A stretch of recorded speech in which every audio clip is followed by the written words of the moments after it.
Terima kasih Anda masih bersama kami dan kita akan lanjutkan dialog editorial view kali ini dengan bahasan masih mengawal kasus pembunuhan Brigadir Yosua. Yang terbaru adalah soal 2 putusan sidang etik kepada Kompol Cuk Putranto dan juga Kompol Baikuni Wibowo yang diberhentikan dengan tidak hormat serta soal tersangka Putri Chandrawati yang hingga kini tidak ditahan meski dengan sangkaan pasal pembunuhan berencana.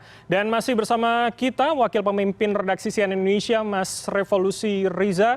Mas Revo, ada beberapa poin yang kemudian menjadi perhatian publik begitu ya dari kasus penuntasan kasus pembunuhan Brigadir Yosua. Saya akan coba pertama masuk di soal tidak ditahannya PC, Mas. Meski kemudian Polri menyebutkan 3 alasan utama, kemanusiaan, kesehatan, dan juga memiliki balita begitu. Tapi rasanya publik mengkomparasi dengan sejumlah kasus-kasus yang mentersangkakan ibu yang juga memiliki balita. Bagaimana posisi media, Mas, melihat kontradiksi ini? Iya, kalau kita melihat posisi Ibu PC ini kan sedikit complicated ya, Bram. Ya. Karena berdasarkan temuan baru yang kemarin disampaikan oleh Komnas Perempuan. Komnas Perempuan kan juga menyampaikan dan Komnas HAM juga menyampaikan bahwa ada dugaan terjadinya pelecehan seksual terhadap Ibu PC gitu kan. Artinya dalam konteks ini kalau memang itu benar terjadi, maka posisi Ibu PC ini kan kalau saat ini ya tersangka sekaligus korban yang membuat posisi Ibu PC ini sedikit lebih complicated. Kita sempat membaca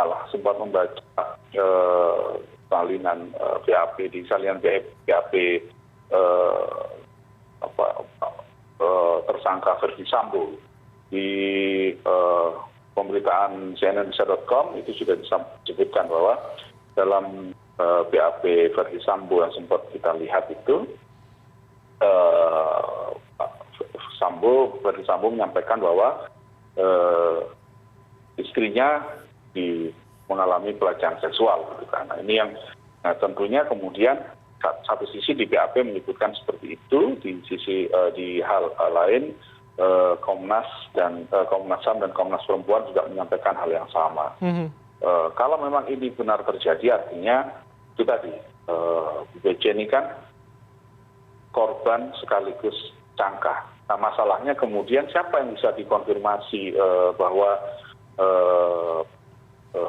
dugaan pelecehan seksual ini dilakukan oleh Brigadir Yosua kalau dalam BAP yang dituduhkan oleh Sambo kan seperti itu Verdi Sambo.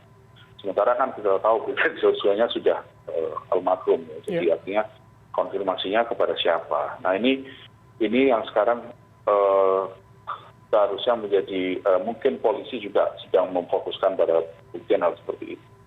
Di satu sisi untuk kasus-kasus pelecehan seksual kan kita juga harus memberikan pelecehan seksual ini penanganannya tidak sama dengan kasus-kasus yang lain. Ada istilah perspektif korban yang harus dikedepankan dalam setiap kasus kekerasan seksual maupun pelecehan seksual. Ketika ada perspektif korban, maka kita juga harus melakukan hal pertama yang penyidik harus taati adalah yang mempercayai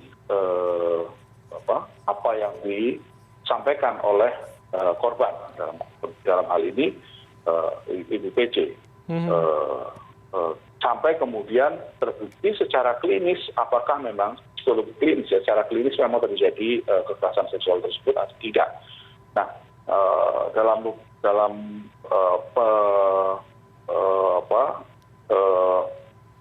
penyelidikan atau dalam pemeriksaan psikologi klinis ini kan pasti juga butuh waktu.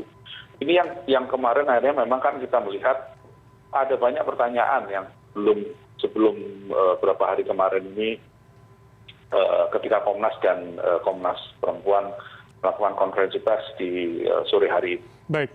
Ketika rekonstruksi kan kenapa misalnya Bu PC tidak mengenakan rompi orange misalnya, kemudian tidak ditahan. Nah, pelan-pelan memang kemudian ada banyak clue yang kemudian muncul. Komnas Perempuan menyampaikan bahwa mereka masih informasinya yang dipegang sampai saat ini masih bahwa PC ini menjadi korban kekerasan seksual. Nah, ini yang tentunya kita semua dalam posisi seharusnya kita menghormati semua proses hukum yang berlaku, termasuk juga memberikan ruang kepada penyidik, baik itu dari Polri maupun dari Komnas Perempuan maupun Komnas HAM yang ikut mengawal kasus ini. Sampai kemudian nanti di pengadilan, dan pengadilan kemudian membuktikan gitu. Apakah betul misalnya terjadi pelecehan seksual seperti yang disampaikan oleh Sambo di BAP-nya, kemudian yang didengar oleh Komnas Perempuan dan Komnas HAM dari BPJ itu sendiri. Gitu. Baik. Posisi yang sekarang yang harus kita pegang adalah kita harus sama-sama menghormati semua proses hukum yang terjadi, dan kita tidak perlu mendesakkan kenapa kemudian ini ditahan, ini tidak, gitu ya. Kita sih pertama memang semua orang itu memiliki posisi kedudukan yang sama di mata hukum. Tapi di sisi lain juga ada proses hukum yang sekarang sedang berlangsung, dan kita semua harus mentaati itu atau menghormati tidak-tidaknya proses hukum yang berlaku.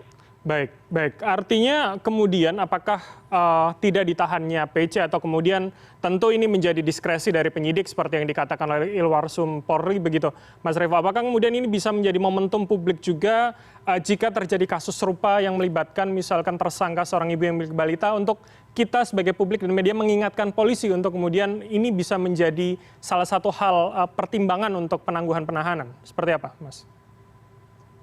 Ya itu tadi, saya sebenarnya begini Bram, kalau semua orang itu berkedudukan sama di mata hukum ya, dan kemudian diperlakukan sama di depan hukum, kalau memang alasannya adalah apakah benar Ibu PC ini tidak ditahan karena memiliki anak balita misalnya seperti itu kan, ada anak-anaknya. Kalau alasan itu yang dikemukakan, selama ini kan alasan itu yang dikemukakan.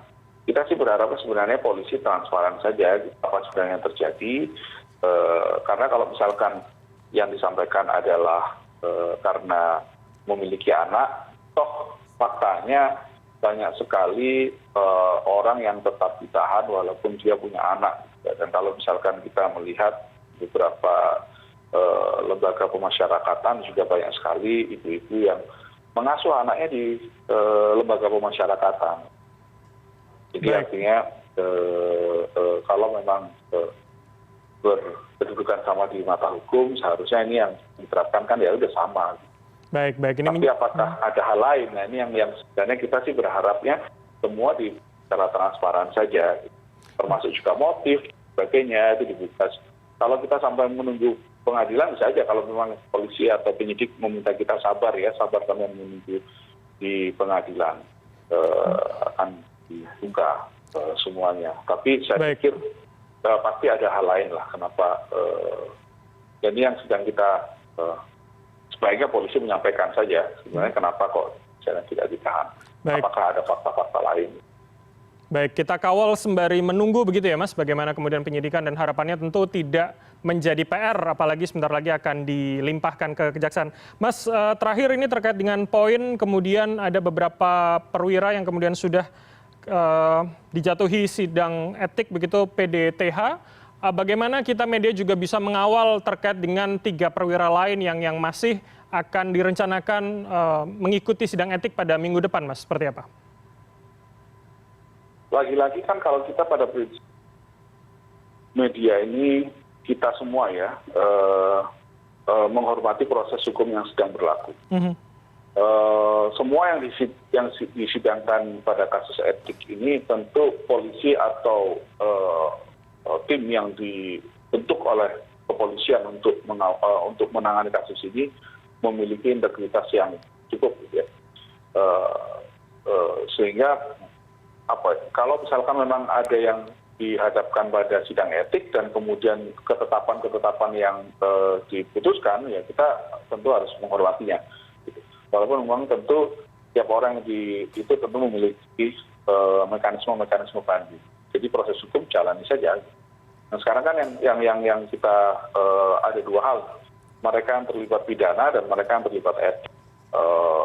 Apakah dari sekian puluh atau 80 sekian orang yang saat ini disidik gitu ya oleh tim khusus ini, apakah semuanya akan masuk sidang etik? Kalau memang diputuskan masuk ke dalam sidang etik, ya tentunya kita semua harus menghormati, termasuk juga mereka yang dihadapkan pada sidang etik ini sendiri gitu kan. Baik.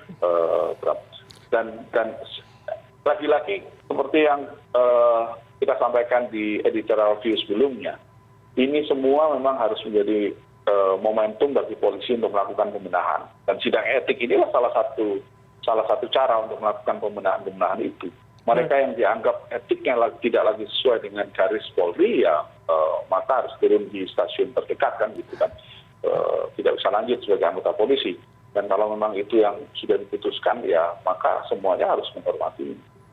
Baik, ini menjadi momentum bersih-bersih begitu ya bagi institusi Polri. Dan kemudian 2 poin menarik yang kemudian Mas Revo sebutkan adalah bagaimana kemudian kita sebagai media tentu harus menghormati proses hukum dan juga menempatkan setiap warga negara menjadi posisi yang sejajar di mata hukum. Kita akan lihat seperti apa kemudian dan terus mengawal bagaimana penuntasan kasus pembunuhan Brigadir Yosua baik secara hukum maupun etik di internal polisi. Terima kasih atas waktu Anda, Mas Revolusi Riza, Wakil Pemimpin Redaksi CNN Indonesia telah bergabung bersama kami di CNN Indonesia Newscast. Salam sehat selalu, Mas Revo. Salam sehat. Terima kasih banyak.